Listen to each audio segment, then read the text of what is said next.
ইসরায়েলকে শিক্ষা দিতে লেজার অস্ত্র নিয়ে এসেছে ইরান।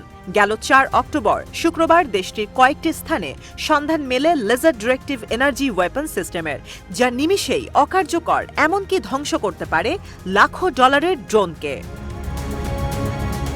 অক্টোবরের প্রথম দিন সিরিয়া ও ইরাক পেরিয়ে ইরানে হামলা চালায় ইসরায়েল।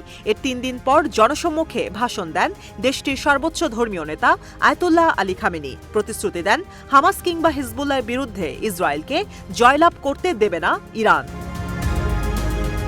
খামেনির সভাস্থল ও নামাজ পড়ার জায়গার নিরাপত্তায় দেখা যায় বেশ কয়েকটি ডিফেন্সিভ ডিভাইস। এর মধ্যে একটি ডিভাইসকে চীনের তৈরি লেজার কাউন্টার ড্রোন সিস্টেম হিসেবে চিহ্নিত করেছেন বিশেষজ্ঞরা। সভাস্থলে স্থাপন করা লেজার ওয়েপনের ছবি এখন সামাজিক যোগাযোগ মাধ্যমে ভাইরাল।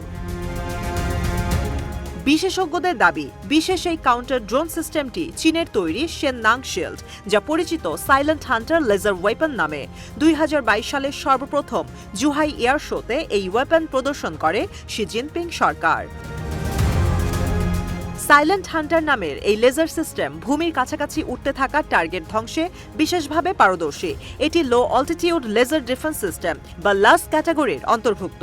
সার্চ, ট্র্যাক ও ডিস্ট্রয় টেকনোলজিতে তৈরি করা হয়েছে সাইলেন্ট হান্টারকে।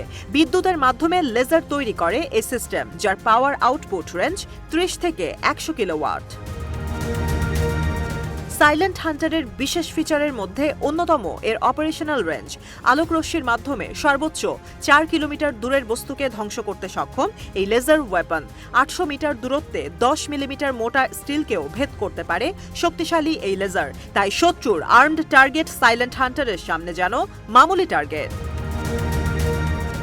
২০২১ সালে চীনের সঙ্গে ২৫ বছর ব্যাপী কৌশলগত সমঝোতা চুক্তি সই করে ইরান। মূলত তেহরানের সামরিক ও প্রযুক্তিগত সক্ষমতা বাড়াতেই নেওয়া হয় এই উদ্যোগ। চুক্তির আওতায় খামেনি সরকারের প্রতিরক্ষা ব্যবস্থা উন্নয়নে প্রযুক্তি সরবরাহ করে শি জিনপিং প্রশাসন। ধারণা করা হচ্ছে বেইজিং থেকে silent hunter laser defence system পাঠানো হয়েছে তেহরানে। আনম্যান্ড এরিয়াল ভেহিকল বা ইউএভি, রকেট ও মর্টারের মতো লো অল্টিটিউড থ্রেট মোকাবেলায় বিশ্বের বিভিন্ন দেশের সামরিক বাহিনী ঝুঁকছে লেজার ওয়েপনের দিকে। যুক্তরাষ্ট্র ডেভেলপ করছে এই এনার্জি লেজার ওয়েপন সিস্টেম। ইসরায়েলের কাছে রয়েছে আয়রন বিম।